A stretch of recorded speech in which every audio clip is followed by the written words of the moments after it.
That night on The Tonight Show, Celine Dion reached across Jimmy Fallon's desk, picked up a photograph, and stopped speaking entirely. Not a pause, not a breath to gather a thought. A full, complete stop, the way a film freezes on a single frame. Her eyes dropped to the photograph. Her hand, holding it, went absolutely still. And Jimmy Fallon, who had been mid-sentence, mid-laugh, in the easy flow of an interview going exactly as planned, looked at her face and stopped too. The words left him, his mouth closed. And for 7 seconds that no one in that studio would ever be able to fully account for afterward. The only sound in the room was the soft ambient hum of television equipment doing what television equipment does, indifferent, mechanical, completely unaware that something irreversible had just happened at the desk. It was a Wednesday night taping, September 2017. The Tonight Show starring Jimmy Fallon. Celine Dion was the guest, doing the rounds for a new Las Vegas residency, the kind of press appearance that gets scheduled 6 weeks in advance and follows a predictable shape. Warm welcome, a few laughs, a clip, a song, good night. The producers had their questions. The segment was blocked at 11 minutes. Nobody expected the evening to go sideways. She walked onto the set in a white blazer, luminous and precise, her posture the posture of a woman who has spent 40 years learning how to carry herself through rooms full of people watching. The audience gave her everything they had the moment she appeared.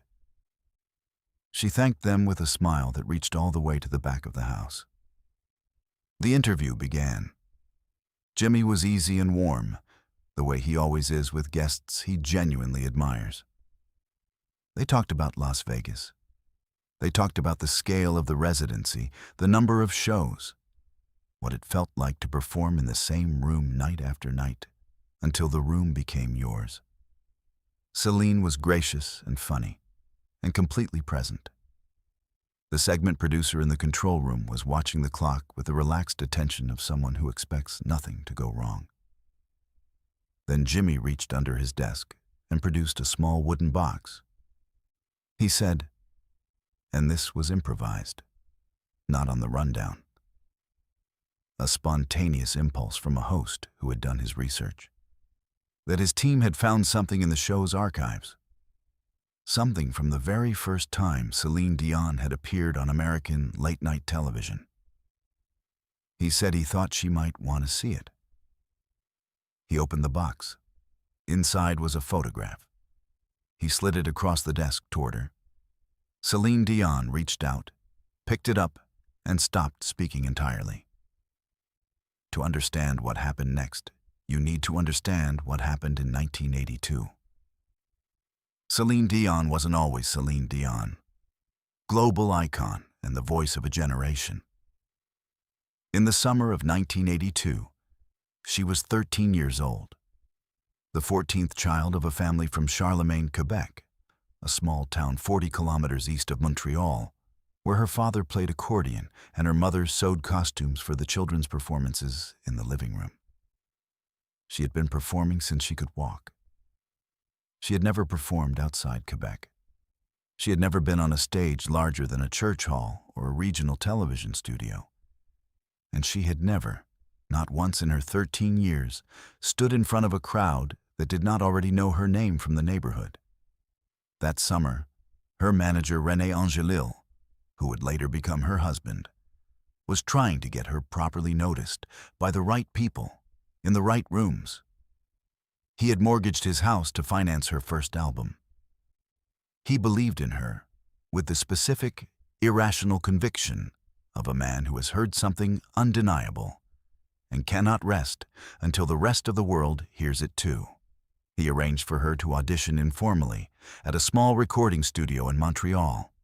A music producer named Gerald Ashby would be passing through the city in July. René asked him to listen. Gerald Ashby was 51 years old, a veteran of the New York music industry who had worked with enough talent to know within 40 seconds whether something was real. He had agreed to listen as a courtesy, and he had arrived expecting to be politely underwhelmed. He was not. He sat in a folding chair 6 feet from a 13-year-old girl in a dress her mother had made, and he listened to her sing 2 songs. And somewhere in the middle of the second song, he stopped taking notes on his legal pad and simply listened. The way people listen when their professional armor falls away and they are just a human being in a room with something extraordinary. When she finished, he said nothing for a moment. Then he asked her, through Renee, since Gerald spoke no French, what she wanted. Not what her parents wanted, what she wanted. Celine answered in French. Renee translated. She said she wanted to sing for people who did not already know her name. Gerald Ashby looked at her for a long moment. Then he wrote his direct telephone number on the corner of his legal pad, tore it off, and handed it to Renee. He said, "When she is ready for New York, call me. Not the office. This number."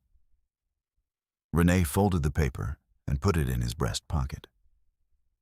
He called the number 4 years later, in 1986, when Celine was 17 and her voice had grown from extraordinary into something that did not yet have an adequate word. Gerald Ashby answered on the second ring. He remembered her immediately. He said, "I've been waiting for this call." He arranged the American introduction. He was not the reason Celine Dion became Celine Dion. No single person is ever the reason. But he was the first person outside her family who heard what she was and said so to someone who could do something about it. He died in March 1991, at 60, of a heart attack in his Midtown Manhattan office. Celine was on tour in Europe when she heard. She finished the show.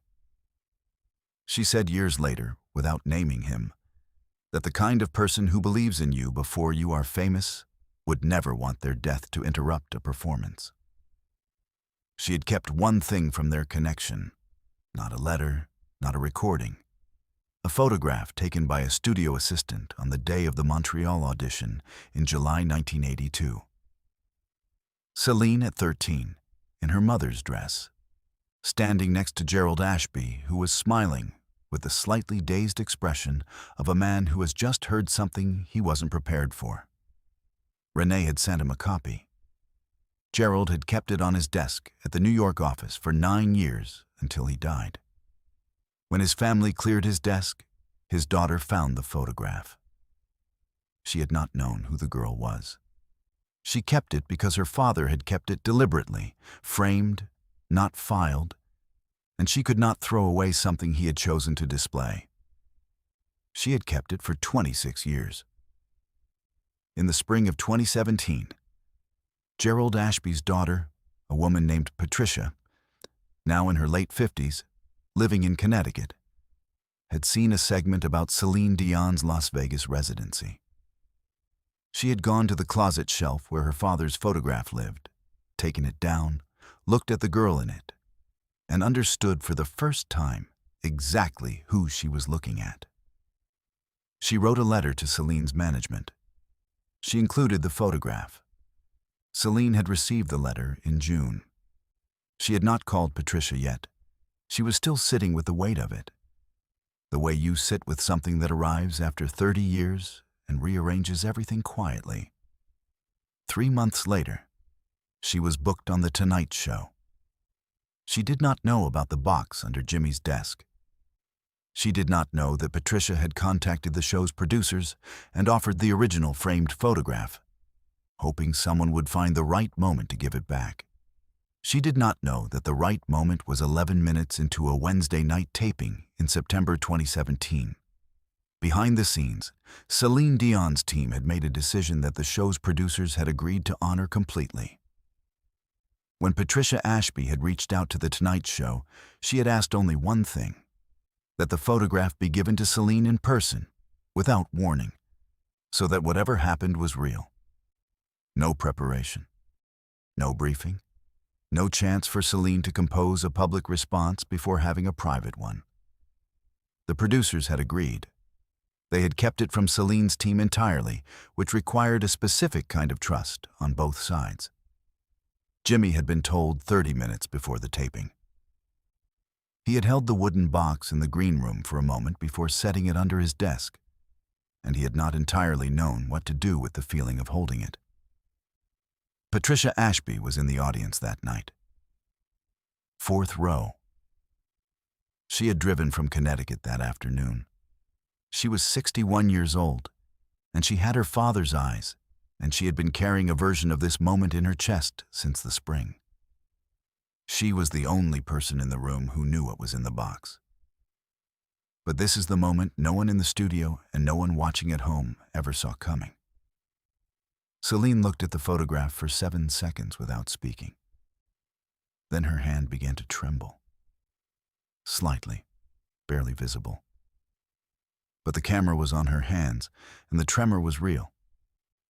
She looked up at Jimmy. Her eyes were full, not spilling, not yet, but full in the way a glass is full, when one more drop would change everything.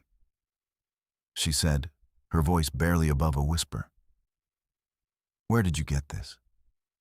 Jimmy told her about Patricia, about Gerald Ashby's desk, about 26 years on a closet shelf and a letter written in spring, and a woman sitting in the fourth row right now who had driven from Connecticut to be here tonight.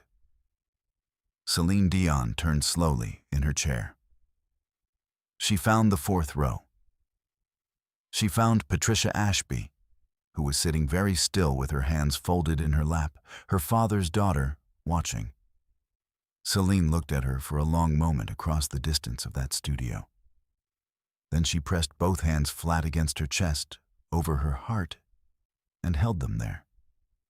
It was not a performance. It was the specific gesture of a person who has run out of language and is using the body instead. Patricia Ashby nodded once. Her chin lifted slightly. Her eyes were bright.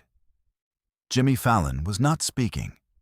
He was frozen in his chair, his elbow on the desk, one hand raised to his face, watching two women across a room hold something invisible between them with complete, absolute, wordless precision.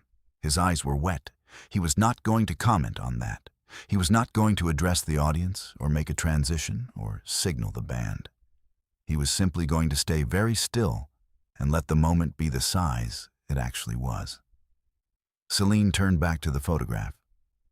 She looked at the girl in it, 13 years old, her mother's dress, standing next to a man who had just heard her sing and could not quite recover the expression of someone who has not been surprised. She said quietly, "He told me I had the voice for people who didn't know my name yet. I was so young. I didn't understand what that meant. I thought it just meant more people. I didn't understand yet that it meant everyone, that it meant every person who would ever be lonely or in love, or at the end of something and need a voice to hold them. I didn't understand that was what he heard." She stopped. She looked at the photograph again. She said, "I understood it later. I always wished I could tell him." Patricia Ashby in the fourth row brought her hand to her mouth. She nodded again, slowly, twice. The gesture of someone receiving something on behalf of someone else.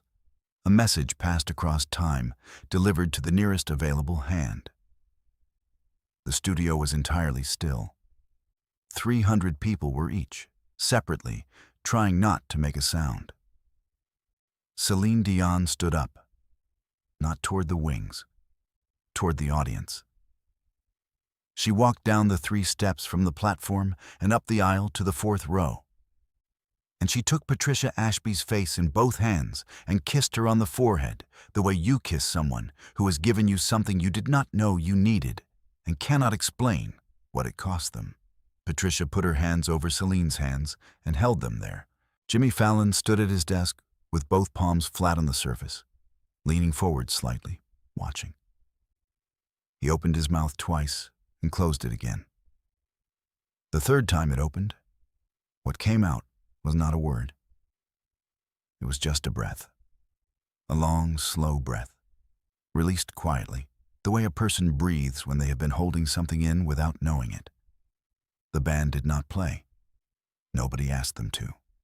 When Celine returned to her chair and sat down, she set the photograph on the desk in front of her, not handed back, not replaced in the box, but placed deliberately, face up, where it could be seen. She put her hand flat over it for a moment. Then she looked at Jimmy. He looked back at her. Neither of them spoke for 3 full seconds. Then Jimmy said, barely, "I had no idea that was going to." He stopped. He tried again. He said, "Thank you for letting us be here for that." Celine nodded.